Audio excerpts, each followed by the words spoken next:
Here's what would happen if all humans completely disappeared. It's 9:41 a.m. You've just woken up and brewed yourself a cup of coffee. Outside your window, you see the normal bustle of cars honking at a busy intersection, people waiting in clumps to cross the street, either mouthing conversations you can't hear or scrolling through their cell phones. You look up at the sky and see airplanes flying high, weaving in and out of dark clouds. The clock strikes 9:42 a.m. and all of a sudden, for reasons unknown, you and everyone else in the world vanish completely. Without a warning and without leaving a trace. The clock strikes 9:43. Your dog is barking feverishly, sniffing at the puddle of spilled coffee and broken glass that is shattered all over the spot of the floor that you stood on just a few seconds ago. The only remaining evidence that you stood there only milliseconds before. The streets outside are now littered with terrible traffic accidents and electrical fires caused by the collision of newly abandoned cars. Those planes that were flying through the clouds will stay airborne for a few more hours until their fuel runs out and gravity pulls them back down to Earth, where they crash in fiery explosions. There is no one left to call for help, no police sirens in the distance. Just smoke, sparks and flames until eventually, total silence. This is what would happen to our natural world if human beings disappeared suddenly, without leaving a trace. All 7.9 billion of us. Throughout the first day of our absence, all of the fossil fuel power plants around the world would shut down in rapid succession without humans around to refuel them with coal or oil. These shutdowns would lead to electrical blackouts across the globe, causing our world to rapidly go dark, grid by grid.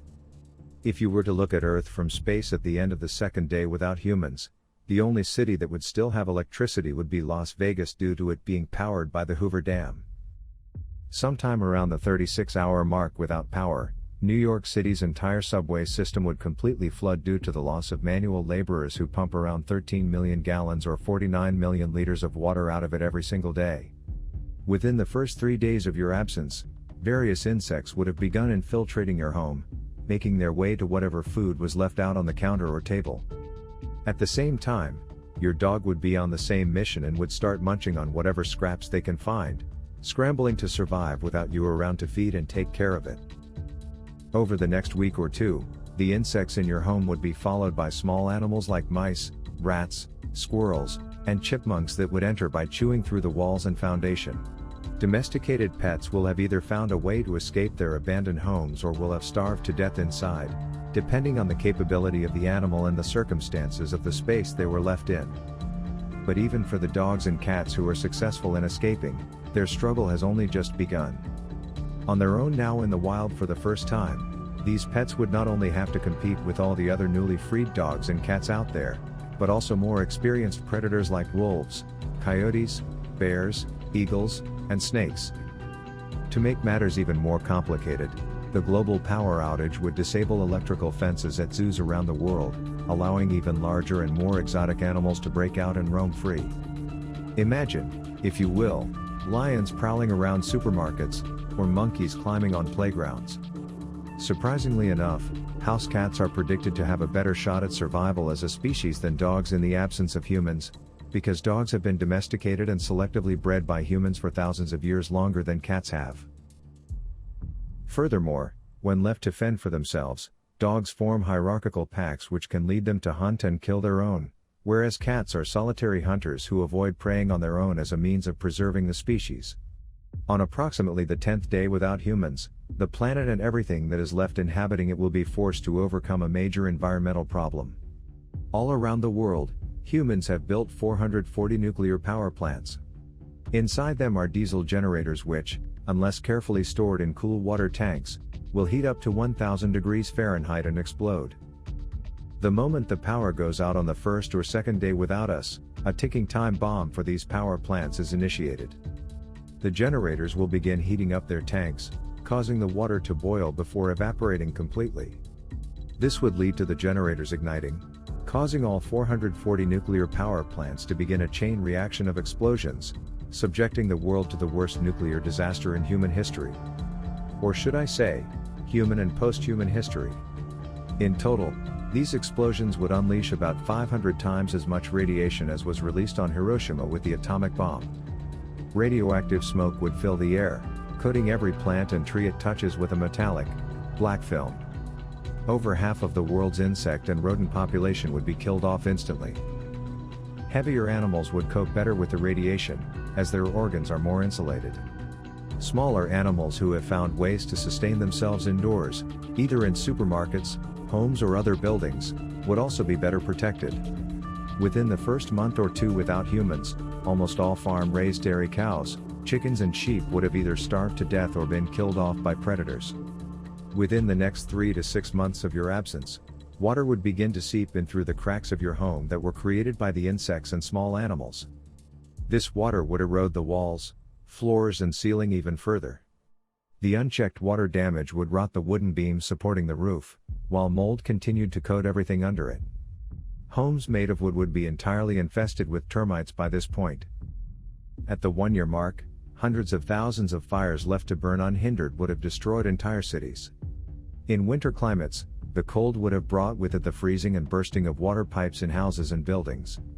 Smaller dogs are predicted to be long gone by this point, wiped out by stronger and smarter dogs who have instinctually hunted them. Some of which may have even begun mating with wolves. After 1 year without us, Las Vegas would finally go completely dark. This would be the result of the Hoover Dam shutting down due to the infiltration of a small breed of freshwater mussel called the quagga that, without humans to keep them at bay, would eventually clog the pipelines that are feeding cooling water to the dam's generators. Who would have thought that the entire city of Las Vegas could be conquered by animals less than an inch in length? Without water running through the Hoover Dam, the Colorado River would also eventually run dry. Over the past century, our cars pumped out approximately 7 billion tons of carbon dioxide into the air every year. But now with us gone, the air is clearing up like it never had the chance to before. Plants and trees will begin sucking up the remaining CO2 we left behind for them, a process that will continue for the next 100,000 years. 2 years after our disappearance, our once manicured lawns have completely overgrown into fields. Concrete sidewalks are now filled with greenery that has pushed its way through the cracks. The ice rink at the Rockefeller Center in New York City is now a garden. After 10 years without humans, forest fires will have destroyed coastal cities like Los Angeles. After 2 decades, the paint on the White House will have faded to gray and cities such as Amsterdam, London and Chicago will be completely flooded. After 30 years, the 6,542 satellites we have positioned in space will become visible in the night sky, soaring above the Earth like shooting stars before gravity finally pulls them to the ground where they'll crash and burn once their batteries are all dead. Half a century after our disappearance and the only remotely human sounds that'll be left on Earth would be emanating from formerly domesticated parrots that would still retain traces of human speech. 75 years and the 1.2 billion abandoned automobiles we left behind would be nothing more than withered down, skeletal heaps of their former selves. A full century after we're gone and underground running water would corrode the metal structures that hold up city streets, causing the vegetation-covered roads to cave in on themselves and turn into rivers. Like a gothic ghost town version of Venice. Insect populations are predicted to have fully recovered from the nuclear power plant explosions by this point and be thriving thanks to the absence of man-made pesticides. This jump in the insect population would trigger an increase of all the animals that feed on them. This pattern of population growth would reverberate all the way up the food chain, causing the entire animal kingdom to boom over the next century. At around 300 years without humans, the steel rivets which hold bridges together would have rotted and degraded so much that they'd begin to collapse one by one. The Eiffel Tower would fall, along with the Statue of Liberty and all the skyscrapers in the world. Once the buildings made of metal and glass are gone, only the ones made of brick and mortar would remain. But even those would have become weakened by the continual water damage and lack of maintenance. The last remaining man-made structures would be the Great Wall of China, the Pyramids of Giza, and Mount Rushmore, all of which could remain intact for several thousand years after our disappearance. 100 million years after humans disappeared, the sole remaining evidence of human life on Earth would be shards of plastic and Mount Rushmore. If any new species of sentient life were to form at any point around this time, these artifacts would be all they have to piece together who humans ever were. When we talk about the greatest threats to human civilization, we tend to think of man-made constructs like foreign governments, nuclear weapons, and artificial intelligence. But rarely do we ever consider the power that seemingly harmless things such as water, climate and plant life possess against this rather fragile reality we've collectively built. And so, at first, thinking about how swiftly Mother Nature would reclaim her Earth after we're gone can feel kind of depressing.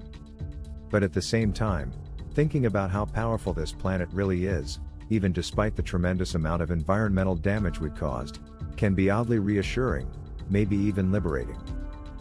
Wherever you are right now, I urge you to look out your window. This time, instead of thinking about the intersection and the honking cars, focus on the shrubs and greenery planted along the sidewalk. Instead of looking at the people waiting to cross the street, think about the ground they're standing on and all the layers of nature that have been buried underneath that concrete. When you look up at the sky, instead of focusing on the planes flying high, think about the clouds they soar amongst. Realize that this planet we call Earth is so vast and that human life and all that we've created is really just one small part of it. Remember that if we suddenly vanish, we would miss Earth far more than she would miss us.